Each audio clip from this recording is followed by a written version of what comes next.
दो मुसाफिर मंजिल की जानिब सफर के दौरान रास्ते में खाने के लिए बैठे।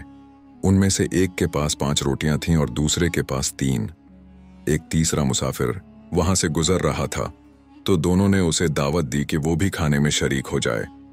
इन तीनों ने हर रोटी को 3 बराबर हिस्सों में तकसीम किया। इस तरह कुल 8 रोटियां थीं जिनके 24 बराबर टुकड़े बने। हर मुसाफिर ने 8 टुकड़े खाए। खाने के बाद जब तीसरा मुसाफिर रुखसत होने लगा तो उसने शुक्रिया अदा किया और 8 दरहम निकाले और उन 2 अफराद को दे दिए और फिर चला गया। दरहम मिलने पर उन दोनों मुसाफिरों में झगड़ा हो गया कि किसको कितने दरहम मिलने चाहिए।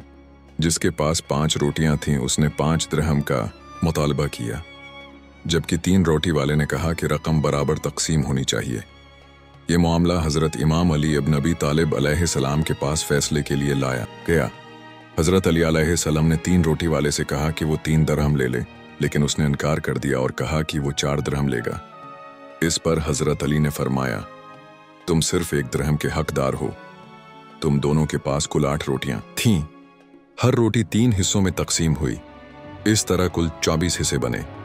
तुम्हारी 3 रोटियां 9 हिस्से बनती हैं, जिनमें से तुमने खुद 8 हिस्से खा लिए और 1 हिस्सा मेहमान को दिया।